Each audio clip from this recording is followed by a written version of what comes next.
I'm going to go over the workflow for editing photos, adding captions, and sending them to whoever the photo editor is for the Express. Once you've entered your SD card, you want to open up your photos and you want to do edit, select all, because we want to add the back half of the caption.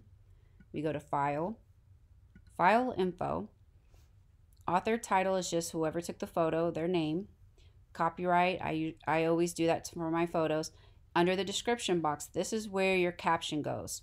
We want to add the back half of the caption to all the photos because it is the same. It's where it happened and when it happened. I've already done that, so once I enter the back half, click OK.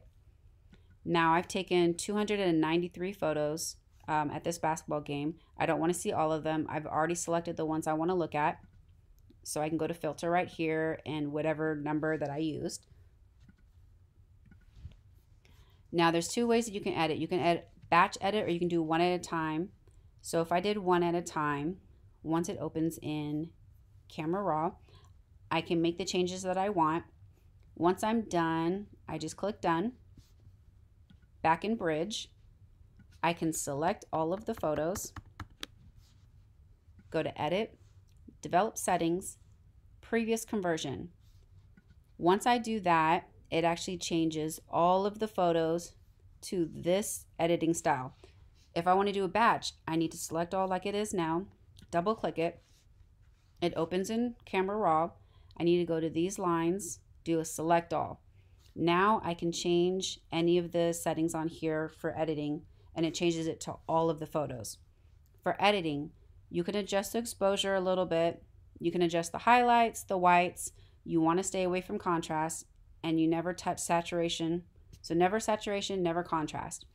The only time we change the color temperature is to change if, for example, with basketball, the lights usually have a yellow tint to it, so you need to add a little blue to make it look like what you saw. And that's key. You want to make the photo look like what you saw with your eyes. You're not adding it to your like. If it was outside, I'm not adding yellow to make it look like a sunnier day. Now, if you're shooting with a high ISO, you can get rid of a little bit of the noise. The key with this is you want to zoom in to 100, find a face. If you do too much, it looks very fake, very smooth. I've found personally, if I go past 30, it starts looking really fake. So once I'm done with the mass editing, I individually click the photo. I personally always use the straightening tool because I want my horizon straight. You double click it, it straightens it for you, and then I'm going to continue to crop out any unnecessary things in the photo that don't add to the photo. And I would do that on each individual one. Straighten it and then crop. Once I'm all done, you go to select all and you'll click open images. I have already done this, so I don't need to do that. It's already open in Photoshop.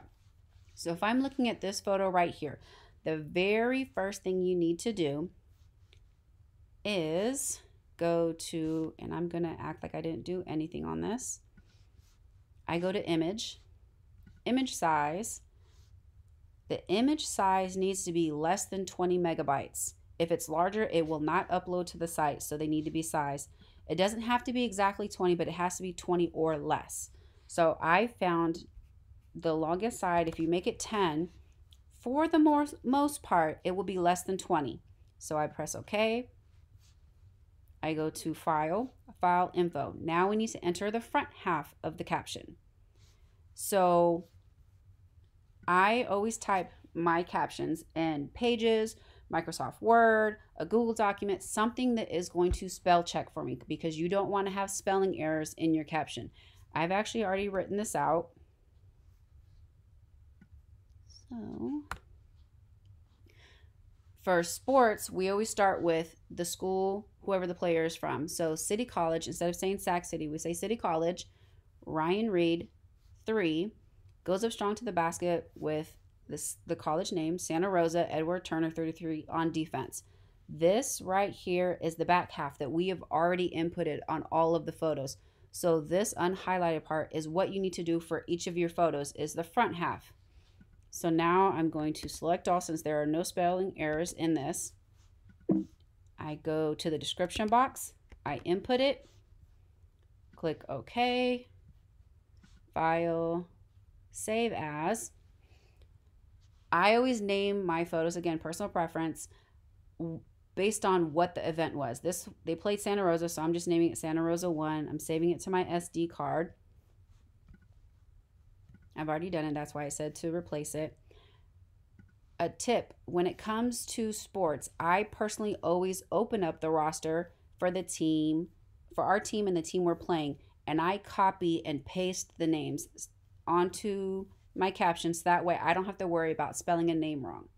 Now, when it comes to sending the photos to me or the photo editor, you go to your Gmail, open up the apps, go to Google Photos. Once you get all of the photos, and just do it at once, once you get all of the photos that you want to send to the editor, you click, drag it, drop it. Once it's done uploading,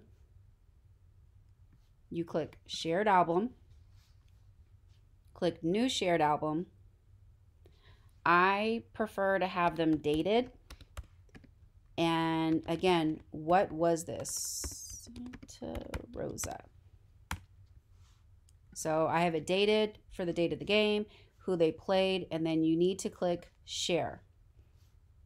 You'd be sharing them to the photo editor, so you need to know their email.